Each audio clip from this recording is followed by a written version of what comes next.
critique.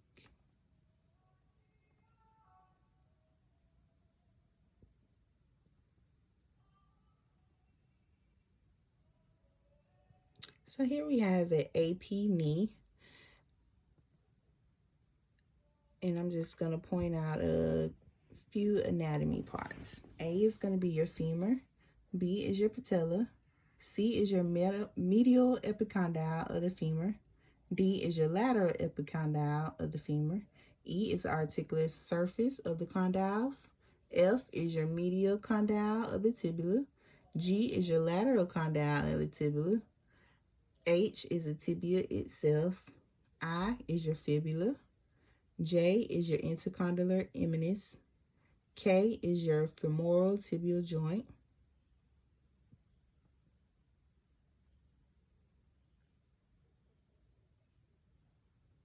okay, so the patient position will be, the leg will be extended, so your epicondyles are parallel. You have to make sure those epicondyles are parallel to get a true AP. Your centering is going to be 1.5 centimeter distal to your patella, and your marker is going to be on your lateral border, which it was, as you can see.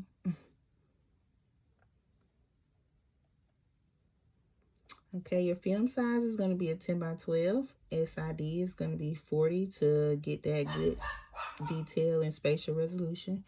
The technical factors recommended is going to be 60 to 70 kVp, mass 7 to 10.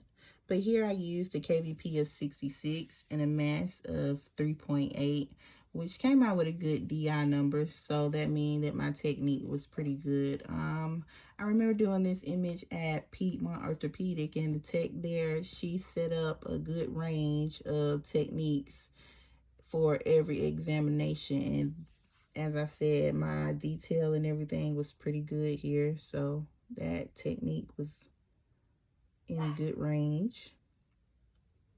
My patellas was superior.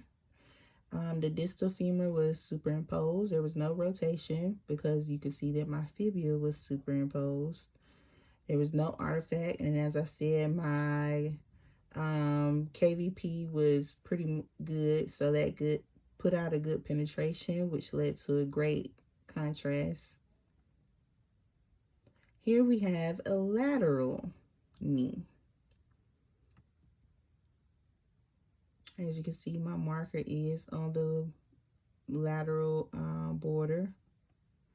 A is going to be your femur, B is your patella, C is your medial condyle, D is your lateral condyle, E is a tibial plateau, F is your tibial tuberosity, F is a tibial itself. G is your fibula itself, H is a tibia, and I is your intercondylar tubercle.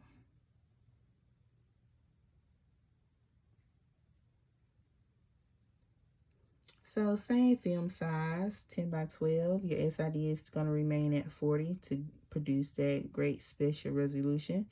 Landscape, you're going to turn your IR landscape so all of your joint to joint can fit on the IR.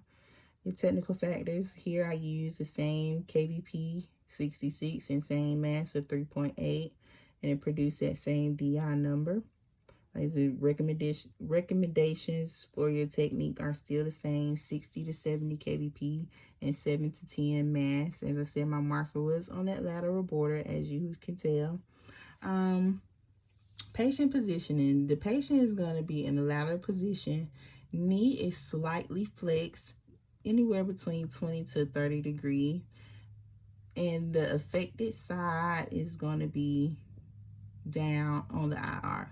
Your true lateral, your epicondyles are going to be superimposed. Patella is going to be perpendicular to the IR, and centering is going to be 1.5 to 2 centimeters distal to the patella apex. Let me go back to that picture so I can show you my pathology here. So as you can see here, this is going to be some Osgood slaughter. It's typically seen in, more common in boys. However, it is known to be present in young girls as well. And it's, like I said, it's going to be the typical ages of 8 to say about 14, 16 at the most. This is something that fixes itself. Surgery is not really a big thing for Osgood Slaughter because it can be fixed through exercise, rehab, braces that can be worn. And it's just where the tendons pull and it causes that little shift of bone right there.